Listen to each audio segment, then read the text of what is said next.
स्वामींचा आशीर्वाद घेतला. माझी निघायची वेळ झालेली. आज माझा गावचा शेवटचा दिवस होता. माझ्या हृदयावर कोणीतरी खूप मोठा डोंगर ठेवल्यासारखं मला वाटत होतं. पहिल्यांदा मी 2 महिने एवढी गावाला राहिली. सगळ्यांना टाटा बाय बाय करत होते. बालीने तर पप्पी शप्पी पण मला दिली. गटुळी शटुळी चिंगुटं पिंगुटं सगळं बाहेर आणून ठेवलेलं. म्हातारे आणि माले दोघीजण कट्ट्यावरती बसलेल्या सीडीवरती आम्हाला सोडण्यासाठी. आपला गण्या, काय ओ मंडळी, तुम्ही आपल्या गण्याला प्रेम दिले. गण्या तर फुलटो आपला व्हायरल झालाय. त्याच्याकडून मंडळ आभारी आहे बरं का मंडळींनो. अहो ही माझा बेडरूम, शेवटचं घर सगळं बघून घेतलं. परत हा खिडकीतनं दिसणारा निसर्ग मला परत मुंबईला आल्या बघायला भेटणार नाही.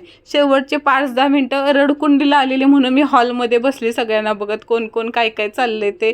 कारण का जाऊ वाटत नव्हतं. खूप असं कोपऱ्यात बसून रडावं वाटत होतं की मला नाही जायचंय मुंबईला म्हणून. पण काय करायचं, संसार, पोरांचं शिक्षण, त्याच्यासाठी जायला लागतं की नाही. आम्हाला सोडायचं म्हणून आईनं साखर आणि तांब्यातनं पाणी आणलं.